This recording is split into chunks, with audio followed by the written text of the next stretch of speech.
রবীন্দ্রনাথ ঠাকুরের শান্তিনিকেতন গ্রন্থ থেকে বিশ্বব্যাপী প্রবন্ধটি পাঠ করছি। ইয়ো দেবগ্নো ইয়োপসু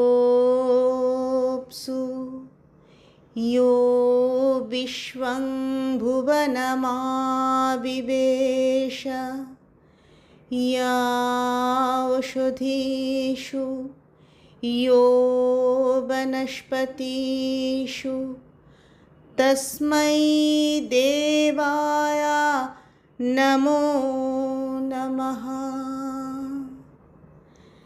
যে দেবতা অগ্নিতে, যিনি জলে, যিনি বিশ্বভুবনে প্রবৃষ্ট হয়ে আছেন, যিনি ঔষধিতে, যিনি বনস্পতিতে, সেই দেবতাকে বারবার নমস্কার করি। ঈশ্বর সর্বত্র আছেন এ কথাটা আমাদের কাছে অত্যন্ত অভ্যস্ত হয়ে গেছে। এই জন্য এই মন্ত্র আমাদের কাছে অনাবশ্যক থাকে। অর্থাৎ এই মন্ত্রে আমাদের মনের মধ্যে কোনো চিন্তা জাগ্রত হয় না। অথচ এ কথা সত্য যে ঈশ্বরের সর্বব্যাপিত্ব সম্বন্ধে আমরা যতই নিশ্চিন্ত হয়ে থাকি না কেন, তস্मै দেবায় নমো নমঃ আমাদের অভিজ্ঞতার কথা নয়। আমরা সেই দেবতাকে নমস্কার করতে পারি না। ঈশ্বর সর্বব্যাপী আমাদের শোনা কথা মাত্র। শোনা কথা পুরাতন হয়ে যায়, মৃত হয়ে যায়। এ কথাও আমাদের পক্ষে মৃত। কিন্তু এ কথা যারা কানে শুনে বলেননি, যারা মন্ত্রদ্রষ্টা, মন্ত্রটিকে যারা দেখেছেন তবে বলতে পেরেছেন, তাদের সেই প্রত্যক্ষ উপলব্ধির বাণীকে অন্যমনস্ক হয়ে শুনলে চলে না। এ বাক্য যে কতখানি সত্য তা আমরা যেন সম্পূর্ণ সচেতনভাবে গ্রহণ করি। যে জিনিসকে আমরা সর্বদাই ব্যবহার করি যাতে আমাদের প্রয়োজন সাধন হয়, আমাদের কাছে তার তাৎপর্য অত্যন্ত সংকীর্ণ হয়ে যায়। স্বার্থ জিনিসটা যে কেবল নিজে ক্ষুদ্র তা নয়, যার প্রতি সে হস্তক্ষেপ করে তাকেও ক্ষুদ্র করে তোলে। এমনকি যে মানুষকে আমরা বিশেষভাবে প্রয়োজনে লাগাই, সে আমাদের কাছে তার মানবত্ব পরিহার করে বিশেষ যন্ত্রের সামিল হয়ে ওঠে। কেরানি তার আপিসের মনিবের কাছে প্রধানত যন্ত্র, রাজার কাছে সৈন্যরা যন্ত্র। যে চাষা আমাদের অন্নের সংস্থান করে দেয়, সে সজীব লাঙল বললেই হয়। কোনো দেশের অধিপতি যদি একথা অত্যন্ত করে জানেন যে সেই দেশ থেকে তাদের নানা প্রকার সুবিধা ঘটছে, তবে সেই দেশকে তারা সুবিধার কঠিন জড় আবরণে বেষ্টিত করে দেখেন। প্রয়োজন সম্বন্ধের অতীত যে চিত্ত, তাকে তাঁরা দেখতে পারেন না। জগৎকে আমরা অত্যন্ত ব্যবহারের সামগ্রী করে তুলেছি। এই জন্য তার জল, স্থল, বাতাসকে আমরা অবজ্ঞা করি। তাদের আমরা অহংকৃত হয়ে ভৃত্য বলি এবং জগৎ আমাদের কাছে একটা যন্ত্র হয়ে ওঠে। এই অবজ্ঞার দ্বারা আমরা নিজেকেই বঞ্চিত করি। যাকে আমরা বড় করে পেতুম তাকে ছোট করে পাই। যাতে আমাদের চিত্তও পরিতৃপ্ত হতো, তাতে আমাদের পেট ভরে মাত্র।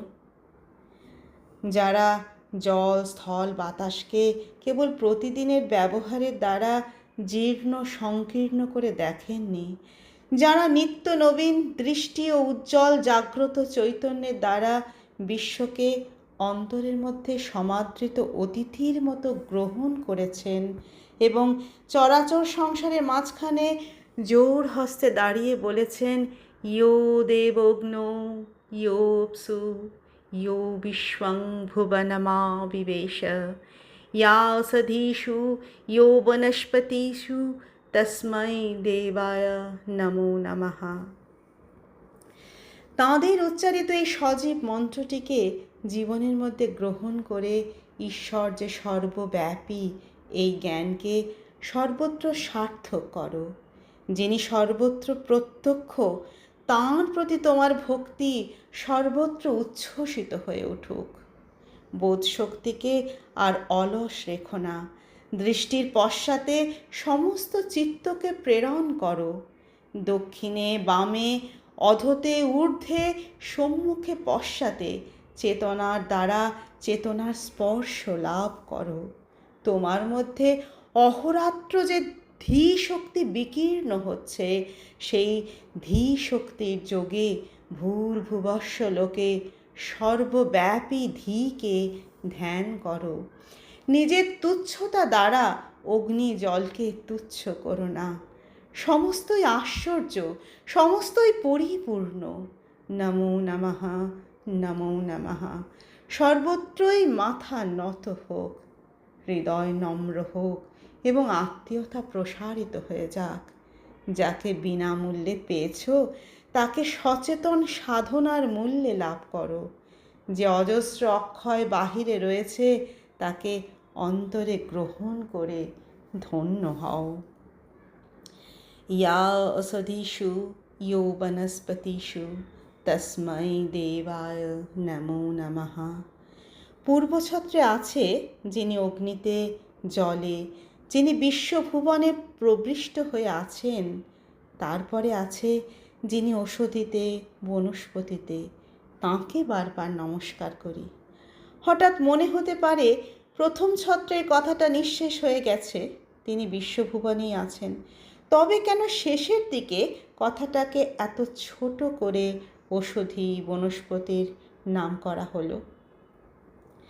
বস্তুত মানুষের কাছে এইটাই শেষের কথা। ঈশ্বর বিশ্বভুবনে আছে এ কথা বলা শক্ত নয়, এবং আমরা অনায়াসেই বলে থাকি। এ কথা বলতে গেলে আমাদের উপলব্ধিকে অত্যন্ত সত্য করে তোলার প্রয়োজন হয় না। কিন্তু তারপরেও যে ঋষি বলেছেন তিনি এই ঔষধিতে, এই বনস্পতিতে আছেন, সে ঋষি মন্ত্রদ্রষ্টা। মন্ত্রকে তিনি কেবল মননের দ্বারা পাননি, দর্শনের দ্বারা পেয়েছেন। তিনি তার তপবনে তরুলতার মধ্যে কেমন পরিপূর্ণ চেতনভাবে ছিলেন। তিনি যে নদীর জলে স্নান করতেন, সে স্নান কি পবিত্র স্নান, কি সত্য স্নান। তিনি যে ফল ভক্ষণ করেছিলেন, তার স্বাদের মধ্যে কি অমৃতের স্বাদ ছিল। তার চক্ষে প্রভাতের সূর্যোদয় কি গভীর গম্ভীর, কি অপরূপ প্রাণময় চৈতন্যময় সূর্যোদয়। সে কথা মনে করলে হৃদয় পুলকিত হয়। তিনি বিশ্বভুবনে আছেন এ কথা বলে তাকে সহজে বিদায় করে দিলে চলবে না। কবে বলতে পারবো তিনি এই ঔষধিতে আছেন, এই বনস্পতিতে আছেন?